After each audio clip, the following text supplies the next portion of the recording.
Hello বন্ধুরা, good morning and welcome back to my channel. তো তোমাদের সঙ্গে অনেক দিন পরে দেখা করছি, কারণ মাঝে কদিন ভিডিও দিতে পারিনি। বাড়িতে একটু কাজ, মানে পুজোর আগে অনেক কাজ থাকে, তার মধ্যে কিছু করছিলাম। তো আজকে সকালটা শুরু হয়েছে অনেক আগেই, এখন প্রায় 10:30 বাজে। তো যাই হোক, আজকে একটু দেরিতেই ব্লগটা শুরু করছি।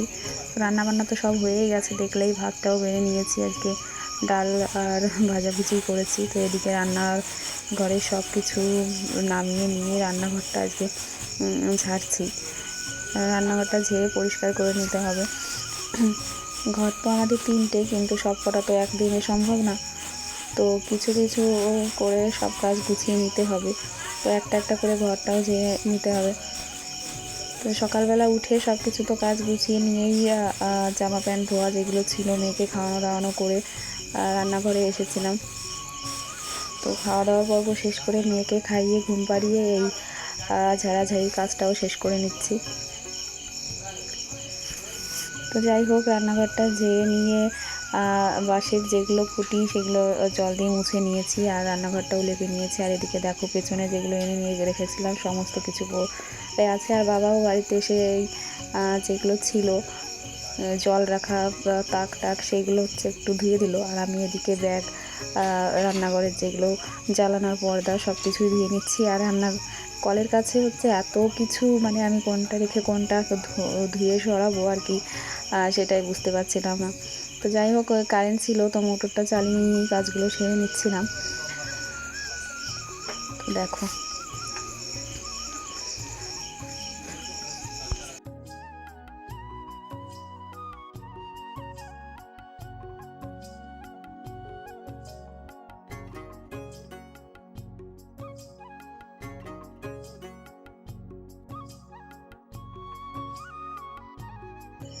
তো ব্যাগ আর জানলার পর্দা যেগুলো ধুয়ে দিচ্ছিলাম সেগুলো তো ধুয়ে রেখেছি, আর মা সেগুলো সামনে নিয়ে মেলে রেখেছে। আর এদিকে আমি সব রান্নাঘরে কোটোকুটি যা যা ছিল আর কি, সব কিছুই ধুতে বসে গেছি। বাসন রাখা, সাজি আর কি, সব কিছুই মোটামুটি রান্নাঘরে যা সমস্ত জিনিসপত্র থাকে সব কিছু। তো একদম রোদটা আমার একদম মুখেই পড়েছে। যাই হোক, সব কিছু ধুয়ে নিচ্ছি, আর মা সব কিছু সামনে নিয়ে রাখছে আর কি। দুজনেই ধুতে বসলে আর কি একটু ঝামেলাই হয়ে যায়, কোনটা রেখে কোনটাকে করবে। তো আমি বললাম আমি ধুয়ে দিচ্ছি, তো তুমি আগে এখান থেকে সব নিয়ে যাও। তো কোটোকুটিগুলো যেগুলো ধুয়ে নিচ্ছি, আর যেটা ব্রাশ দিয়ে পরিষ্কার করা সেটাও ব্রাশ দিয়ে পরিষ্কার করে নিচ্ছি। আর আমার অবস্থা দেখো, একদম ভিজেও গেছি একদম।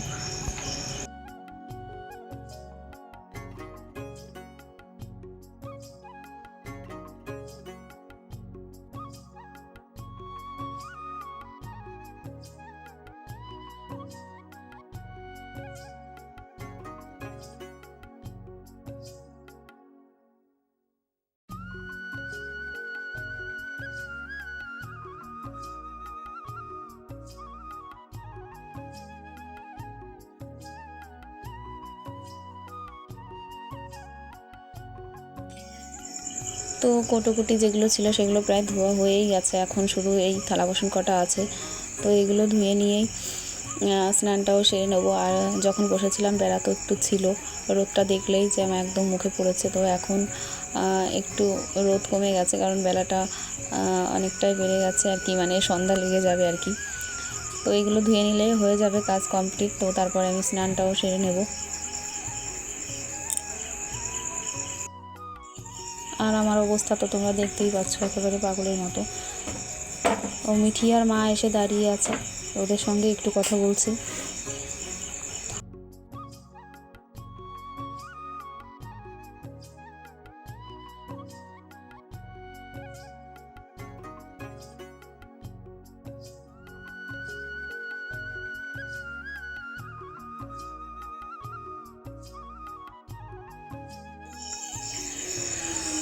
তো স্নান সেরে সামনে এসেছি, আর এই যে মা সব কিছু সামনে এনে এই যে সব রেখে দিয়েছে। আর আমার মিঠি বসেছে সব কিছু নিয়ে আবার একটু দেখতে কোনটা কী কাজ করা যায়।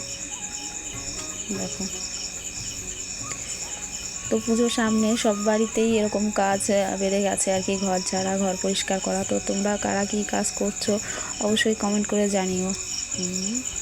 তো সমস্ত জিনিসপত্র তো ঘরে নিয়ে চলে এসেছি, দেখো সব কিছুই একদম টেবিলের উপর সাজানো রয়েছে। রান্নাঘরটা একদম এলোমেলো হয়ে আছে, আর তাকের ওপরগুলো সব কিছু ঠিক করে রাখা হয়নি। তো এগুলোর ওপর একটু পেপার পেতে নিয়ে একটু রান্নাঘরটা ঠিক করে নেব, সাজিয়ে গুছিয়ে।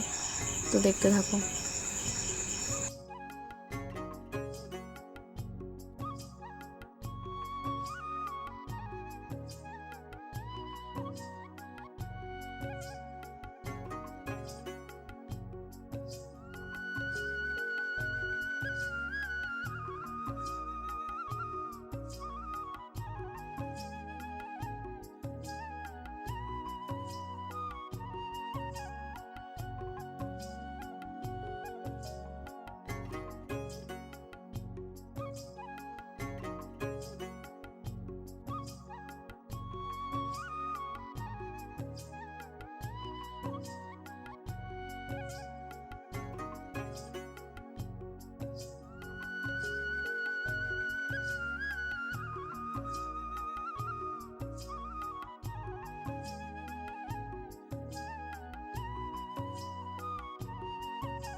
তো তাকের উপর পেপারগুলো পেতে নিচ্ছি, আর কৌটোগুলো যেগুলো আছে সেগুলো সব কিছু আর কি, যে কৌটোতে যেগুলো ছিল আর কি সেগুলো সব আবার ঢেলে নিয়ে সব কিছু আবার সাজিয়ে রেখে দেব। সব কিছু সাজানো গোছানো থাকলে কি হয় বলো তো, আর কি যেটা যে যখন আর কি দরকার সব কিছু হাতের কাছে পাওয়া যায় আর কি। কিন্তু এই এলোমেলো থাকলে পরে একটু সমস্যা হয় কাজে।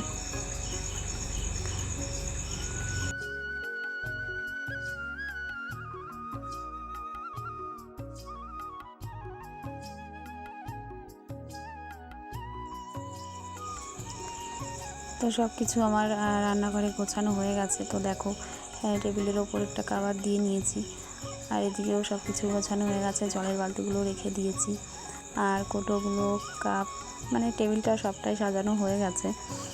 তো রান্নাঘরটা এখন কেমন লাগছে তোমরা অবশ্যই কমেন্ট করে জানিও। আর আজকের ভিডিওটা একটু শর্টই হবে আর কি, ছোট ভিডিও, কারণ যদি সবটা তোমাদের দেখানো হয় আর কি, এমনি নর্মাল ব্লগ যেদিন হয় সেদিন থেকেও আর কি বেশি বড় হয়ে যাবে। তো সবটা তো দেখানো সম্ভব না, তো যেটুকু আর কি পেরেছি আর কি সেটুকুই দেখিয়েছি। যাই হোক, ভিডিওটা আজকের মতো এই পর্যন্তই। কেমন লাগলো অবশ্যই কমেন্ট করে জানিও, আর অবশ্যই লাইক, কমেন্ট এবং সাবস্ক্রাইব করো। তো দেখা হচ্ছে নেক্সট ভিডিওতে, আজকের মতো টাটা।